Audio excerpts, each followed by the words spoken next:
Hello everyone, a very warm welcome to study IAS. I hope you all are doing well. स्वागत है आपका हमारी Indian polity की series में, जहां पर हम एम लक्ष्मीकांत के 6th एडिशन को वर्ड टू वर्ड कवर कर रहे हैं। And this is the last part of this chapter, state legislature. Start करते हैं अपने आज के लेक्चर को, पर उससे पहले आप अनअकैडमी के साथ जुड़कर अपनी यूपीएससी प्रेपरेशन को स्टार्ट कर सकते हैं। UCSC is going to happen on 13 November, सुबह 11 बजे ये होने वाला है। इसमें जरूर पार्टिसिपेट करिएगा and you can make your UPSC preparation very easy with Unacademy। And जो ये जो एग्जाम्स आते रहते हैं, जैसे नवंबर 13 को एग्जाम आ रहा है, इसको जरूर देना। 1 घंटे का एग्जाम में 50 क्वेश्चंस आएंगे। आपको पता चलेगा प्रीलिम्स के अंदर कैसे काइंड ऑफ क्वेश्चंस पूछे जाते हैं। तो एनरोल फॉर फ्री, एंड अगर कोई डाउट है, ये रहा नंबर, यहाँ पर आप कॉल कर कर पूछ सकते हैं। Unacademy ultimate batch have also been started. नवंबर 10 से स्टार्ट हो गया, आप इसके अंदर पार्टिसिपेट कर सकते हैं। एंड अनअकैडमी प्लस पर अमन शर्मा सर आपके लिए daily current affair show conduct करते हैं, जहां पर डेली बेसिस पर the Hindu, Indian express, PIB और जो भी करंट अफेयर्स में है सब कवर होता है। तो आप उनके साथ वहां पर जुड़ सकते हैं। November extension offer is also here. अगर आप सब्सक्रिप्शन लेना चाहते हैं तो इस समय आपको फायदा मिलेगा। आपको फ्री मंथ का सब्सक्रिप्शन मिल रहा है, तो यूज करिएगा कोड स्टडी आईएएस, जो कि है हमारे चैनल का name, and it is valid till November 15th and you can get started with Unacademy। CSAT की तैयारी भी आप Unacademy के साथ जुड़कर कर सकते हैं एंड कोर्स में एनरोल कर सकते हैं। ऑप्शनल की तैयारी भी आप Unacademy के साथ कर सकते हैं। यूपीएससी, ईपीएफओ एंड एपीएफसी का भी पूरा कोर्स यहाँ पर अवेलेबल है, इसमें भी आप एनरोल कर सकते हैं। And UPSC GS mains test series is also available over here. Free interview guidance programme भी है, इसमें भी अगर आप चाहें तो पार्टिसिपेट कर सकते हैं। एंड अनअकैडमी की compete में जरूर पार्टिसिपेट करिए, जिससे आपकी अच्छी रैंक आए। You can win a laptop and prizes up to 2 lakhs also. चलिए, आज का हम लेक्चर स्टार्ट करते हैं। Today we are going to understand कि लेजिस्लेटिव काउंसिल का क्या पोजीशन होता है अगर हम कंपैरिजन में देखें लेजिस्लेटिव असेंबली से।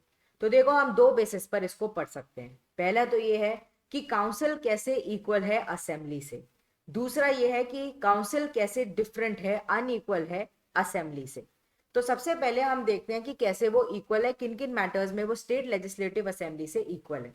सबसे पहले तो introduction and passage of ordinary bills. देखो, पिछले लेक्चर में ही हमने ऑर्डिनरी बिल्स का पूरा प्रोसेस देखा था कि स्टेट लेजिस्लेचर के अंदर कैसे दोनों हाउसेस से पास होता है and further ordinary bill governor की असेंट के लिए जाता है।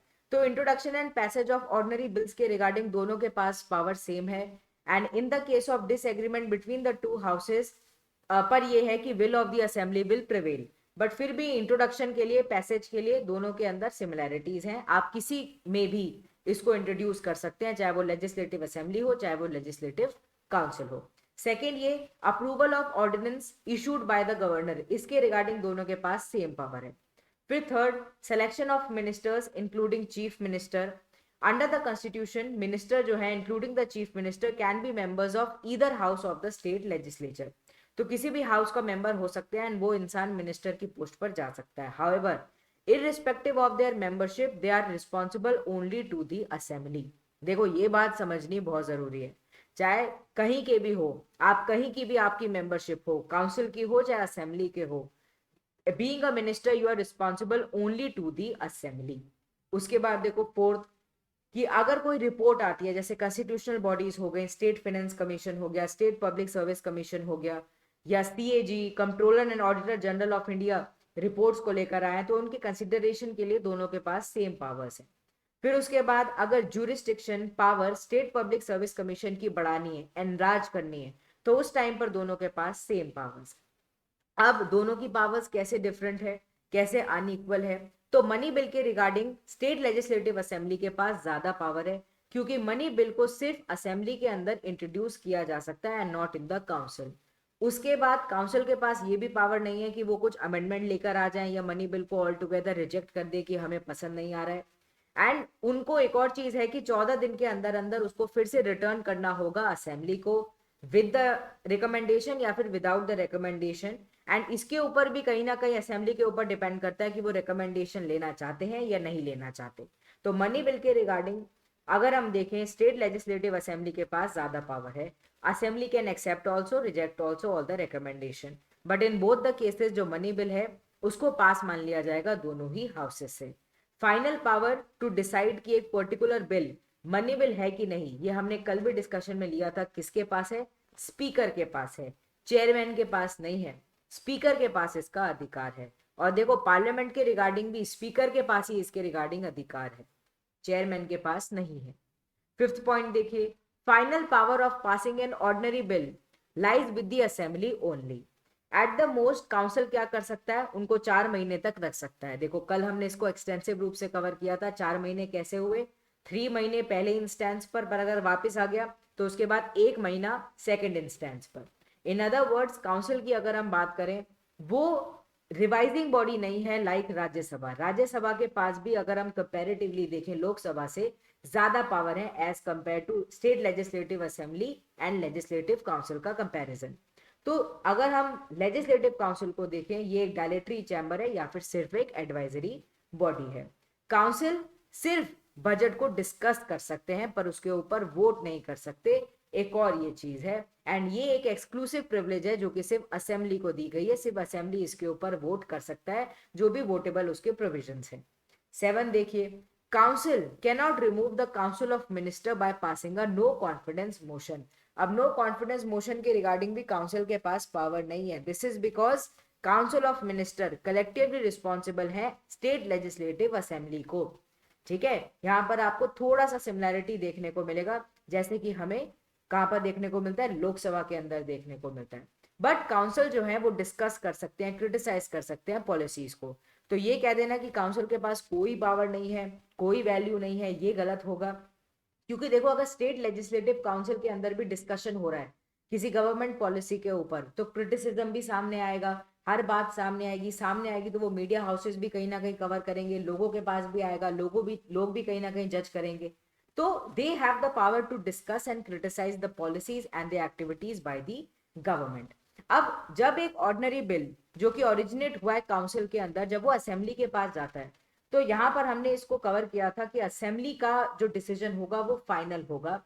एंड असेंबली अगर रिजेक्ट कर देती है उस पर्टिकुलर बिल को, तो वो बिल वहीं के वहीं एंड हो जाता है और काउंसिल के पास उसके रिगार्डिंग कोई से कोई बात कोई टॉक नहीं रहेगी। काउंसिल पार्टिसिपेट नहीं करता है in the election of the president of India and representation of the states in Rajya Sabha, इसके रिगार्डिंग इनका कोई भी रोल नहीं होता। काउंसिल के पास कोई भी इफेक्टिव से नहीं है जब हम कॉन्स्टिट्यूशनल अमेंडमेंट बिल की बात करते हैं। इसके रिगार्डिंग हमने पहले भी देखा था कि in this respect also the will of the assembly prevails. उसके बाद देखो, the very existence of the council depend upon the will of the assembly. Council को अबॉलिश भी किया जा सकता है पार्लियामेंट के द्वारा on the recommendation of assembly. इसीलिए यहाँ पर हम देख सकते हैं कि काउंसिल से अगर हम कंपेयर करेंगे लेजिस्लेटिव असेंबली को, लेजिस्लेटिव असेंबली ज्यादा पावरफुल है। अगर किसी स्टेट को लग रहा है कि उनको काउंसिल नहीं चाहिए तो वो कहीं ना कहीं उसको अबॉलिश करवा सकता है, और अगर किसी स्टेट को चाहिए कि नहीं हमें काउंसिल की जरूरत है तो वो उसको लेकर भी आ सकते हैं। From all of this above ये क्लियर है कि काउंसिल को अगर हम कंपेयर करते हैं राज्यसभा से, तो माना कि सिमिलैरिटीज हैं पर काउंसिल की पावर काफी कम है, मच वीकर है as compare to the Rajya Sabha. Rajya Sabha के पास इक्वल पावर है लोकसभा से अगर हम देखें इन ऑल स्फेयर्स, पर फाइनेंशियल मैटर्स को हटा दे तो अलग बात है, जैसे मनी बिल का आपने हटा दिया तो अलग बात है। And with regard to the control over the government, तो इसके रिगार्डिंग तो हाँ लोकसभा के पास ज्यादा पावर है राज्यसभा के कंपेयर में। पर काउंसिल जो है वो कंप्लीटली सबऑर्डिनेट सा देखने को मिलता है असेंबली से। दस predominance of the assembly over the council is fully established and कहीं ना कहीं फुल्ली एविडेंट है। इवन दो काउंसिल जो है एंड राज्यसभा सेकंड चैम्बर्स हैं, Constitution has given council much lesser importance than the Rajya Sabha. And देखो इसके पीछे प्रॉपर कारण है। राज्यसभा की अगर हम बात करते हैं, पार्लियामेंट की अगर हम बात करते हैं, तो राज्यसभा के अंदर रिप्रेजेंटेटिव्स ऑफ द स्टेट होते हैं एंड दस वो federal element of the polity को दिखाते हैं, हमारे देश को कहीं ना कहीं दर्शाते हैं, स्टेट्स के सारे रिप्रेजेंटेटिव्स को दर्शाते हैं। ये मेंटेन करते हैं एक फेडरल इक्विलिब्रियम को by protecting the interest of the state against the undue interference of the center। क्यों? क्योंकि सारे states का representation यहाँ पर है। Therefore, it has to be a very effective revising body and not just a advisory body, जैसे कि हमें state legislative council देखने को मिलती है। On the other hand legislative council के अंदर मेंबरशिप हमने देखा अलग अलग तरीके से होती है, कुछ ग्रेजुएट डिसाइड करते हैं, कुछ नॉमिनेटेड बाय द गवर्नर होते हैं, कुछ MCD and municipalities and all कर रही हैं, है ना। तो वहां पर बिल्कुल डिफरेंट सिनेरियो, वहां पर फेडरल एलिमेंट नहीं है, इसलिए राज्यसभा के पास ज्यादा पावर्स हैं as compare to the legislative council. उसके बाद काउंसिल जो वो है वो हेट्रोजीनियसली कंस्टिट्यूटेड है, जैसे कि हमने बात करी, कुछ नॉमिनेटेड मेंबर्स हैं, कुछ कहीं ना कहीं जो ग्रेजुएट्स हैं, टीचर्स हैं, वो लेकर आते हैं, कुछ जो म्यूनिसिपैलिटी हैं वो लेकर आती हैं, ठीक है। तो अलग अलग है यहाँ पर, तो इसलिए हमें हेट्रोजीनियस एक तरीके से काउंसिल देखने को मिलती है। And it's very composition make its position very weak, and उनकी जो यूटिलिटी है वो यहीं से ही कहीं ना कहीं रिवाइजरी बॉडी के रूप में रह जाती है। वेरएज अगर हम राज्यसभा की बात करें, होमोजीनियसली कंस्टिट्यूटेड है, एंड यहाँ पर हर स्टेट के कहीं ना कहीं हमें रिप्रेजेंटेटिव देखने को मिलते हैं। 250 are nominated, only 12 out of the 250 are nominated, ठीक है, सिर्फ 12 ही नॉमिनेट होते हैं आउट ऑफ द 250। तो नॉमिनेशन यहाँ पर भी है, पर इतना नहीं है जितना हमें काउंसिल के अंदर देखने को मिलता है। Position according to the council is in accordance with the principle of democracy, तो इसलिए भी कहीं ना कहीं उसको लेसर पावर दी गई है। दिस पैटर्न ऑफ रिलेशनशिप हमने कहाँ से लिया है, ये हमने ब्रिटिश मॉडल से कहीं ना कहीं लिया है। जैसे कि ब्रिटेन के अंदर क्या है, जो हाउस ऑफ लॉर्ड्स है, जो अपर हाउस है, वो अपोज नहीं कर सकती या फिर रोक नहीं सकती हाउस ऑफ कॉमन्स को या फिर लोअर हाउस को। हाउस ऑफ लॉर्ड्स सिर्फ एक डायलेटरी चैम्बर है, वो अगर चाहे तो सिर्फ डिले कर सकती है एक पर्टिकुलर बिल को, या फिर एक पर्टिकुलर बिल को मैक्सिमम पीरियड 1 साल के लिए अपने पास रख सकती हैं, एंड एक मनी बिल को 1 महीने तक रख सकती हैं। ऐसे ही कुछ कहीं ना कहीं हमने स्टेट लेजिस्लेचर के अंदर अडॉप्ट किया, जहां पर लेजिस्लेटिव काउंसिल के पास भी with respect to the bills limited power है, बहुत सारी जगहों पर ज्यादा से ज्यादा 4 महीने तक के लिए रख सकती है। Keeping in it view basically ये है कि वो weak, powerless, insignificant position and role कहीं ना कहीं देखने को मिलता है। काउंसिल को सेकेंडरी चैम्बर भी कहा जाता है। ये बोला जाता है कि कॉस्टली है एंड ऑर्नामेंटल लग्जरी है, एंड क्योंकि यहाँ पर एक से एक दिग्गज बैठे हुए हैं, एक से एक इंसान बैठे हुए हैं जो कि किसी पर्टिकुलर फील्ड से आए हैं, बहुत उन्होंने पैसा कमाया है, बहुत नामी ग्रामी है, ठीक है, तो इसलिए भी इसको क्रिटिसाइज किया जाता है कि बहुत ज्यादा लग्जरी देखने को मिलता है। सेकेंडरी चैम्बर है, व्हाइट एलिफेंट्स है, यानी एक्सपेंसिव लोग यहाँ पर देखने को मिलते हैं। And the critics have opened that council has served as a refuge for those who are defeated in the assembly। जो भी लोग असेंबली इलेक्शंस के अंदर हार जाते हैं वो कहीं ना कहीं पनाह लेने की कोशिश करते हैं काउंसिल के अंदर, इसलिए भी इसको क्रिटिसाइज किया जाता है। एंड ये अनपॉपुलर है क्योंकि लोगों को कहीं ना कहीं ये दर्शाता नहीं है, स्टेट का रिप्रेजेंटेशन ऐसा कुछ खास ही नहीं हो रहा है, एंड रिजेक्ट कर देता है, रिजेक्टेड है ambitious politicians to occupy the post of chief minister या मिनिस्टर या member of the state legislature, कहीं ना कहीं इसका इस्तेमाल करते हैं कि पहले काउंसिल के अंदर कैसे ही घुस जाए, उसके बाद हम बड़ी पोस्ट पर जाने की कोशिश करेंगे। तो ये सब क्रिटिसिज्म है जो कि काउंसिल को विद टाइम देखने को मिले हैं। इवन दो काउंसिल के पास कम power as compare to the assembly, पर ऐसा नहीं है कि उनका कोई भी रोल नहीं है या कोई भी इंपॉर्टेंस नहीं है। एक चेक रखना असेंबली के ऊपर, कोई डिफेक्टिव एक्शन तो नहीं लिया जा रहा, कोई डिफेक्टिव बिल तो नहीं कहीं ना कहीं पास किया जा रहा, कोई इल कंसिडरेशन नहीं हो रहा है लेजिस्लेशन का, या फिर केयरलेस कोई लॉ नहीं लेकर आया जा रहा है, इसको देखता है लेजिस्लेटिव काउंसिल। तो एक तरीके से प्रोविजन फॉर द रिविजन यहाँ पर हमें देखने को मिलता है, थॉट प्रोसेस कहीं ना कहीं यहाँ पर एग्जीक्यूट किया जाता है। उसके बाद इसके अंदर एक से एक प्रोफेशनल, एक से एक एक्सपर्ट बैठे हुए हैं, दिग्गज लोग बैठे हुए हैं who cannot face the direct elections. Governor nominate करते हैं 1/6 of the member of the council को to provide representation to such people, ठीक है। तो यहाँ पे एक से एक इंसान बैठा हुआ है, तो अलग से अलग सोच आएगी, एक से एक बड़ी से बड़ी सोच सामने आएगी, इसलिए भी काउंसिल इंपॉर्टेंट हो जाता है। अब देखिए, अगर हम हमारे स्टेट लेजिस्लेचर की बात करें तो कुछ प्रिविलेजेस स्टेट लेजिस्लेचर को मिले हुए हैं। प्रिविलेजेस का क्या मतलब है, कुछ स्पेशल राइट, कुछ इम्यूनिटीज या कुछ एग्जेम्पशंस। एग्जेम्पशन का मतलब ये कि सिर्फ इनको प्रोवाइड हुई है और सबके मुकाबले। These are enjoyed by house of the state legislature, उनकी कमिटीज हो गई या फिर उनके मेंबर्स हो गए। एंड विदाउट दीज प्रिविलेजेस ये जो हाउसेज हैं ये कहीं ना कहीं अपनी अथॉरिटी को मेंटेन नहीं कर पाएंगे, डिग्निटी एंड ऑनर को मेंटेन नहीं कर पाएंगे, प्रोटेक्ट नहीं कर पाएंगे अपने मेंबर्स को, एंड कहीं ना कहीं ऐसा भी हो सकता है कि मेंबर्स के ऊपर लांछन लग जाए, ठीक है। तो इसलिए भी कहीं ना कहीं ये प्रिविलेजेस प्रोवाइड करे गए हैं स्टेट लेजिस्लेचर को। कॉन्स्टिट्यूशन ने एक्सटेंड किया है इन प्रिविलेजेस को स्टेट लेजिस्लेचर के रिगार्डिंग और भी लोगों को, जैसे कि advocate general of the state and state ministers को। अब देखो advocate general of the state को क्यों, क्योंकि वो एक तरीके से लीगल ऑफिसर है उस पर्टिकुलर स्टेट का, उनको भी कुछ इम्यूनिटीज दी गई हैं, जैसे कि वो जब मन चाहे किसी भी हाउस की प्रोसीडिंग के अंदर बैठ सकते हैं, they have right to speak but they do not have right to vote, but कहीं कम से कम बैठ तो सकते हैं, अगर कभी डिफेंड करना पड़ा स्टेट को तो एटलीस्ट उनको पता तो हो कि क्या बातचीत चल रही है, किसके बारे में डिस्कशन हो रहा है, क्या नहीं हो रहा। ठीक है, ये है। तो कुछ पावर्स दिए गए हैं advocate general of the state को एंड स्टेट मिनिस्टर्स को, कुछ प्रिविलेजेस इनको भी प्रोवाइडेड हैं। It must be clarified here that privileges of state legislature do not extend to the governor. अब ये जो प्रिविलेजेस हैं गवर्नर को एक्सटेंड नहीं होते, who is also integral part of the state legislature, ये बात आपको याद रखनी है। Privileges of the state legislature can be clarified into two categories. एक तो ये है those that are enjoyed by the each house of the state legislature collectively, and दूसरा क्या है, दूसरा ये है कि those who are enjoyed by the members individually. तो एक होता है कि आप कलेक्टिवली कहीं ना कहीं आप रिस्पॉन्सिबल हो इनके प्रति, या फिर एक होता है इंडिविजुअली आपको बेसिकली प्रिविलेज मिला गया। रिस्पॉन्सिबिलिटी अलग है, प्रिविलेज अलग है। तो यहाँ पर हम क्या बात कर रहे हैं, we are talking about the collective privilege. अब जब हम कलेक्टिव प्रिविलेज की बात करते हैं तो सबसे पहला तो ये है कि जो मेंबर्स हैं उनके पास अधिकार है right to publish its report का, डिबेट का, प्रोसीडिंग का, एंड इनके पास ये भी अधिकार है कि अगर उनको लग रहा है कि कोई मैटर ऐसा है जो कि पब्लिक डोमेन में नहीं आना चाहिए तो they have right to prohibit others also, कि वो पब्लिश कर सके इस पर्टिकुलर रिपोर्ट को, या फिर कोई पर्टिकुलर बातचीत हुई है उसको बाहर लेकर आ सके। तो ये प्रिविलेजेस हैं जो कि हाउस ऑफ स्टेट लेजिस्लेचर के पास है, जिससे उनका काम इफेक्टिव वे में हो सके। सेकेंड देखो, ये चाहे तो एक्सक्लूड कर सकते हैं एक स्ट्रेंजर को, एक बाहर के इंसान को, कि वो प्रोसीडिंग के अंदर पार्टिसिपेट ना करे।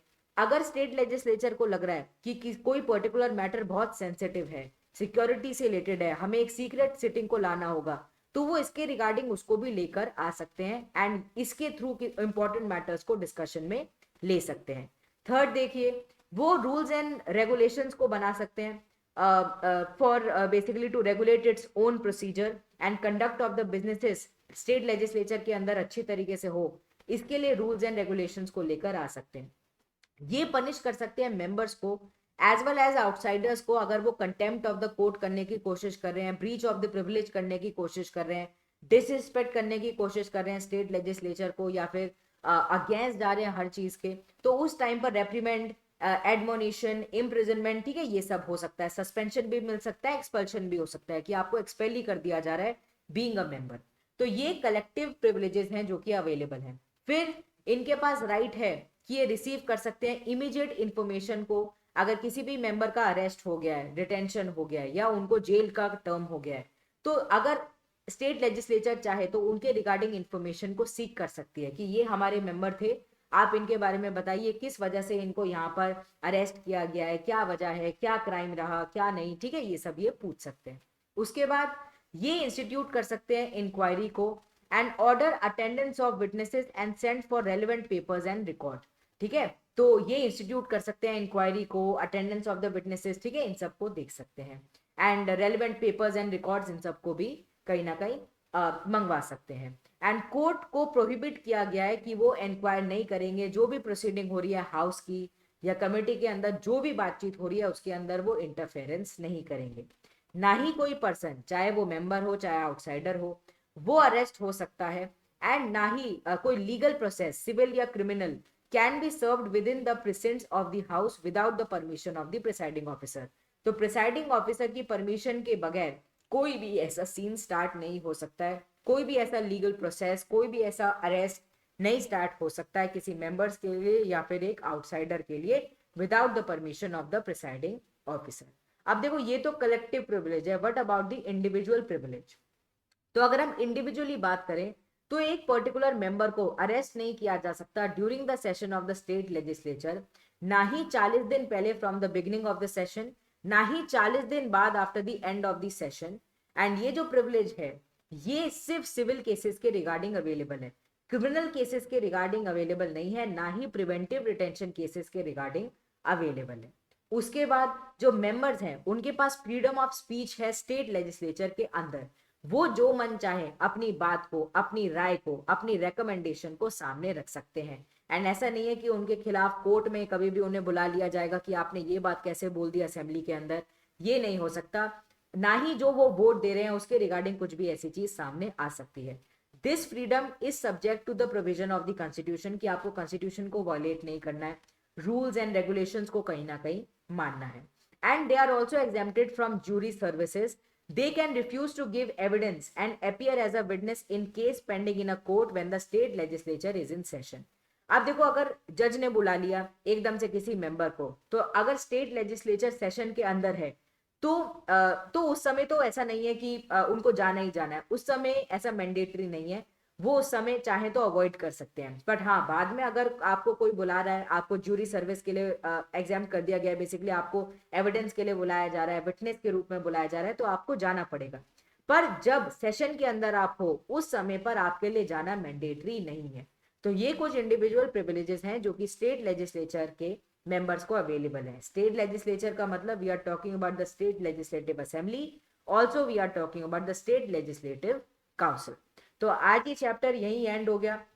अगले लेक्चर से हम अगला चैप्टर जो है उसको कंटिन्यू करेंगे। अगर आपको ये लेक्चर अच्छा लगा, नीचे मिल जाएगा आपको लाइक का button, do hit the like button, also subscribe to our channel study IAS. चलिए मिलते हैं कल, bye bye everyone, take care.